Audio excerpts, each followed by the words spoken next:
பெரம்பலூர் மாவட்டத்தில் நேற்று வாகன தணிக்கை செய்யும்போது 2 வீலர் அஃபண்டர் 2 பேரை பிடிச்சிருக்கோம். அந்த 2 வீலர் அஃபண்டர்ஸ் மூலமாக 23 வண்டிகள் ரெக்கவரி பண்ணியிருக்கோம். அதில் 8 வந்து பெரம்பலூர் மாவட்டத்தை சேர்ந்தது. மிச்சம் இருக்கிற 15 வெஹிக்கிள்ஸ் பக்கத்தில் இருக்கிற டிஸ்ட்ரிக்ஸான திருச்சி, கரூர், அரியலூர் மாவட்டத்தை சேர்ந்தது. ஸோ இந்த பெரம்பலூர் மாவட்ட காவல்துறையின் மூலமாக பொதுமக்களுக்கு நாங்கள் தெரிவிச்சுக்கிறது என்ன அப்படின்னா, ஆர்சி புக்கை பார்க்காம தயவுசெய்து எந்த வண்டியும் வாங்காதீங்க. அப்படி வாங்குறது தான் இந்த மாதிரி அஃபண்டர்ஸ்க்கு பெரிய ஒரு வசதியாக போகுது. அதனால் எல்லாரும் விழிப்புணர்வோடு இருந்து ஆர்சி புக் இருந்தால் மட்டுமே வண்டி செகண்ட் ஹேண்டில் வாங்கணுன்றதை காவல்துறையின் சார்பாக கேட்டுக்கொள்கிறேன்.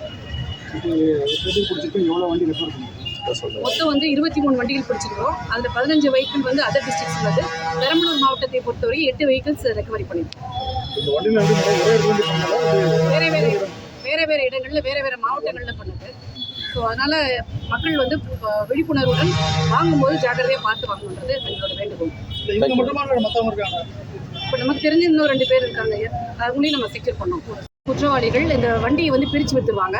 ஸோ அப்படி பிரித்து விற்றாங்கன்னா எந்த மெக்கானிக் ஷாப்பில் கொடுத்தாங்களோ அங்கேருந்து ஒரு கன்ஃபெஷன் வாங்கி அதை வந்து நாங்கள் ரெக்கவரி பண்ணுறதுக்கு வழிவகை பண்ணுறோம். வாகன சோதனைகள் மறுபடியும் கண்டிப்பாக தொடரும். இது வந்து வாகன சோதனை வாகனத்திற்காக மட்டுமல்ல, ரவுடி எலிமெண்ட்ஸ் இருக்காங்களா, இல்லை கான்ட்ரபேண்ட்ஸ், அதாவது தடை செய்யப்பட்ட பொருட்களை கொண்டு செல்றாங்களா, இல்லை ஆயுதங்களை கொண்டு செல்றாங்களான்றதுக்காகவும் நாங்கள் வெஹிக்கிள் செக் பண்ணிகிட்டே தான் இருக்கோம். அது திடீர்னு சர்ப்ரைஸாகவும் பண்ணுறோம்.